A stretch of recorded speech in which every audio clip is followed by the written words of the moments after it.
আসসালামু আলাইকুম সুপ্রিয় দর্শক, বরাবরের মতো আজকেও হাজির হয়ে গেলাম নতুন এক রেসিপি নিয়ে। আমার আজকের রেসিপি প্রাণ লাচ্ছি দিয়ে আইসক্রিম তৈরি। সম্পূর্ণ ভিডিওটি দেখতে চাইলে ভিডিওতে একটি লাইক দিয়ে সম্পূর্ণ ভিডিওটার সাথেই থাকবেন। চলেন যাই দেখিনি রেসিপি তৈরি করার জন্য যা যা উপকরণ লাগছে। এখানে আমি 2টি প্রাণ লাচ্ছি নিয়েছি। আপনারা আপনাদের পরিবারের সদস্য অনুযায়ী এখানে লাচ্ছির পরিমাণটা কম বেশি করেও নিতে পারেন।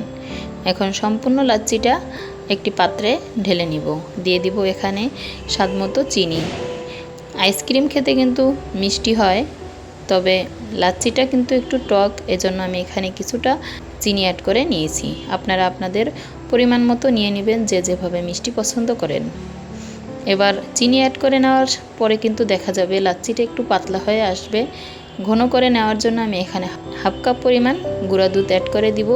গুঁড়া দুধটা কিন্তু আগে থেকে অবশ্যই গুলিয়ে নিতে হবে হালকা কুসুম গরম পানি দিয়ে। অবশ্যই এখানে খেয়াল রাখতে হবে গুঁড়া দুধ কিন্তু হালকা কুসুম গরম পানি দিয়ে গুলিয়ে নিতে হবে, নয়তো দলা পেকে যাবে, লাচ্ছির সাথে ভালোভাবে মিশবে না, গুটি গুটি দলা পেকে থাকবে, দেখতেও ভালো লাগবে না, খেতেও বেশ ভালো লাগবে না।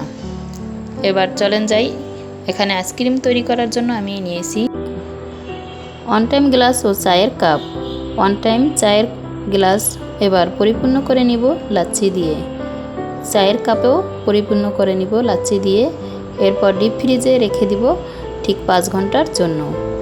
যে যেখান থেকে আজকে রেসিপি দেখছেন চ্যানেলটি সাবস্ক্রাইব করে বেল আইকন অন করে রাখতে পারেন, যাতে আমার নতুন ভিডিও সবার আগে আপনার কাছে পৌঁছে যায়। একটি লাইক ও কমেন্ট করে আপনার মূল্যবান মতামত জানিয়ে দিতে পারেন। আপনার একটি লাইক ও কমেন্ট আমাকে নতুন আরেকটি ভিডিও বানাতে উৎসাহিত করে। এবার 5 ঘন্টা পর ফ্রিজ থেকে বের করে নিলাম। এখন আইসক্রিমের কাঠি সুন্দরভাবে সাজিয়ে নিয়ে আবারও ডিপ ফ্রিজে রেখে দিব 5 থেকে 6 ঘন্টার জন্য। আপনার হাতে সময় থাকলে আপনি আরও বেশি সময় রেখে দিতে পারেন, কিন্তু 5 থেকে 6 ঘন্টার মধ্যেই সেট হয়ে যাবে সুন্দরভাবে। এবার 5 থেকে 6 ঘন্টা পর ফ্রিজ থেকে বের করে নিলাম।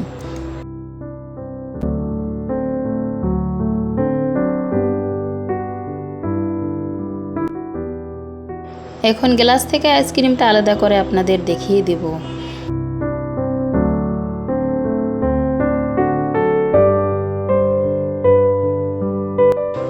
কত সুন্দরভাবে আইসক্রিমটা গ্লাস থেকে আলাদা করে নিয়েছি। সবগুলো আইসক্রিম গ্লাস থেকে আলাদা করে নিয়ে এরপরে আপনাদের পরিবেশন করে দেখিয়ে দিব। চায়ের কাপেও কিন্তু সুন্দর মাশাআল্লাহ আইসক্রিম তৈরি করা যায়। তো এখানে কিন্তু বড় আইসক্রিমটা চায়ের কাপে তৈরি। এখন চায়ের কাপ থেকে আইসক্রিমটা সহজেই এভাবে বের করে নিয়ে আপনাদের দেখিয়ে দিলাম। এই গরমের প্রশান্তির জন্য আপনি হাতে তৈরি এই আইসক্রিম বাসায় তৈরি করে নিতে পারেন স্বাস্থ্যকরভাবে। যে যেখান থেকে আজকে রেসিপি দেখছেন ভালো থাকবেন, সুস্থ থাকবেন। আল্লাহ হাফেজ।